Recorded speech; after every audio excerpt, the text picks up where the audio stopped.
শুভ দুপুর বন্ধুরা। তো আজকের একটা তোমাদের সাথে রেসিপিটা শেয়ার করছি। রেসিপিটা হচ্ছে পরোটা, লাচ্চা পরোটা।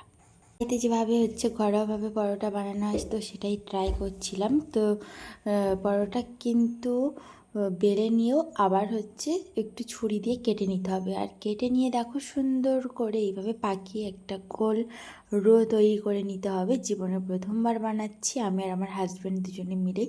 ও আর আমি দুজনেই হেল্প করে করে কাজটা করে নিচ্ছিলাম।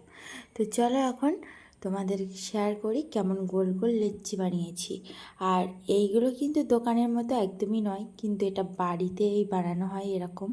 তো চলো, এই দেখো আমি লম্বা ডো থেকে একটু চ্যাপটা করেই যে গোল রো বানিয়ে নিয়েছি। আর এইগুলো কিন্তু খেতে দারুণ মুচমুচে হয়, আর সোজা সাপটাভাবেই কিন্তু খুলে খুলে বেরিয়ে আসবে, এত সুন্দরভাবে আমরা বানাচ্ছি।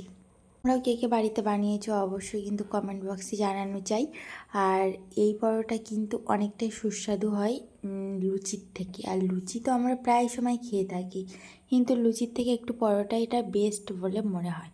আর লুচির থেকে পরোটাই আমি বেশি ভালোবাসি। কিন্তু লুচি খেয়ে খেয়ে এমন একটা হয়ে গেছে, জিভে এক তারই লেগে আছে, অন্য আর স্বাদ যেন আসেই না। তাই একটু অন্য স্বাদের একটু পরোটা বানিয়ে নিচ্ছি। তো দেখো আমার গোল গোল রো কিন্তু কমপ্লিট।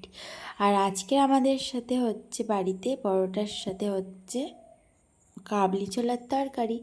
পরোটাগুলো কেমন ফুলেছে সেটাও কিন্তু তোমাদের অবশ্যই কমেন্ট বক্সে জানানো চাই। আর আজকের ভিডিওটা ঠিক এই পর্যন্ত। খুব সুন্দর লাল লাল পরোটা কিন্তু রেডি।